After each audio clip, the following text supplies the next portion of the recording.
Nous allons maintenant consacrer la deuxième nouveauté à l'application Plan. Effectivement, l'application Plan est une application qui vient remplacer l'application Google Maps, étant donné qu'il n'y a plus de partenariat entre iOS et Google Maps. Donc ne cherchez plus après, elle n'existe plus. Elle a été remplacée par l'application prioritaire Apple, qui est l'application Plan. On va le lancer. Alors fondamentalement, il va y avoir peu de différence par rapport à l'ancienne utilisation de l'application de cartographie. C'est-à-dire qu'on va retrouver essentiellement la même chose, donc des vues par satellite, des vues mixtes, des vues standards, euh, placer un repère, imprimer, etc. Donc ça ne va pas changer grand-chose.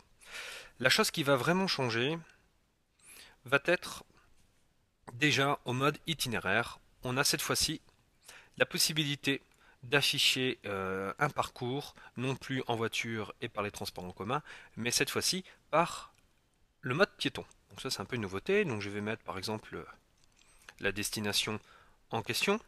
Donc la destination s'affiche, il m'indique 41 minutes à pied, 3 km à parcourir, et j'ai la possibilité maintenant d'activer la fonction GPS et d'avoir l'application enfin le mode que l'on appelle Turn to Turn, qui va tout simplement nous expliquer les points importants de mon trajet. Donc si je fais sur démarrer, vous voyez, on voit directement ici la signalisation que vous devez utiliser. Donc là, par exemple, 150 mètres, tournez à gauche, etc. Engagez-vous sur le rond-point à 60 mètres, etc. Donc on a des véritables fonctionnalités de GPS qui sont vraiment très très pratiques, surtout si vous avez un iPhone ou un iPad avec un abonnement 3G. La fonction GPS fonctionne plutôt bien.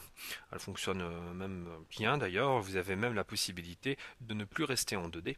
Vous avez la possibilité aussi d'afficher votre destination en mode 3D. Alors, le mode 3D n'est pas,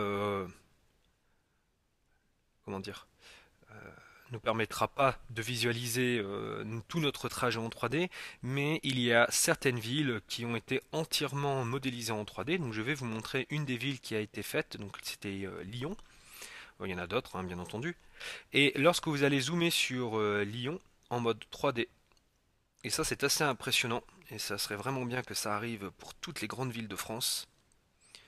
Voilà, j'ai la possibilité d'avoir l'intégralité de la ville, des bâtiments, etc. en full 3D, avec le respect des élévations de terrain. Vous voyez, c'est vraiment vraiment chouette. Donc on le voit ici, on a le mode bâtiment qui est affiché. Si je le désactive, vous voyez, je repasse tout de suite en 2D. On voit automatiquement la différence. Donc lorsque l'application Plan va détecter que la ville a eu un traitement spécifique 3D, vous allez avoir ici un petit icône vous représentant l'élévation du terrain en 3D. Donc si je rappuie dessus, vous voyez, c'est vraiment chouette, très réactif. Euh, c'est vraiment top quoi. Moi j'adore cette option et ça serait vraiment bien que ce soit intégré à tout. Donc ça va arriver pour le moment, mais voilà, pour l'instant ce n'est pas toutes les villes n'ont pas ce même traitement 3D. Vous avez la possibilité aussi quand vous avez le mode GPS activé de masquer ou d'afficher la circulation et ce qui est vraiment chouette puisque vous allez pouvoir aussi visualiser le trafic en live et aussi de voir toutes les zones en mode travaux.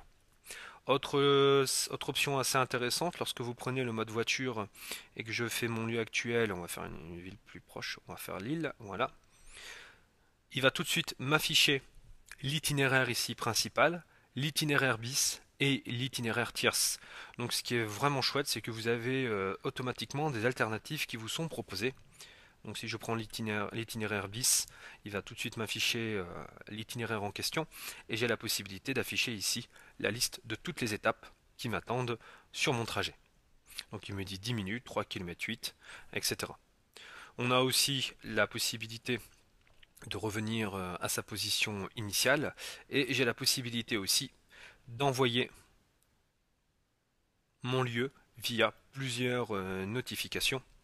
Donc, soit par mail, par message, par Twitter et par Facebook, puisque oui, il y a enfin une intégration des réseaux sociaux. On reviendra tout de suite après.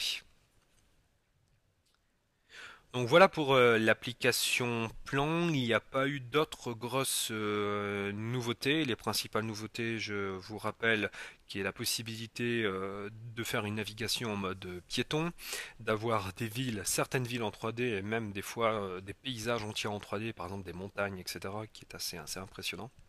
Et la possibilité aussi d'envoyer sa position via des réseaux sociaux. Je vous donne rendez-vous sans plus tarder pour la troisième nouveauté sur iOS 6 qui va justement parler des réseaux sociaux. Allez, à tout de suite.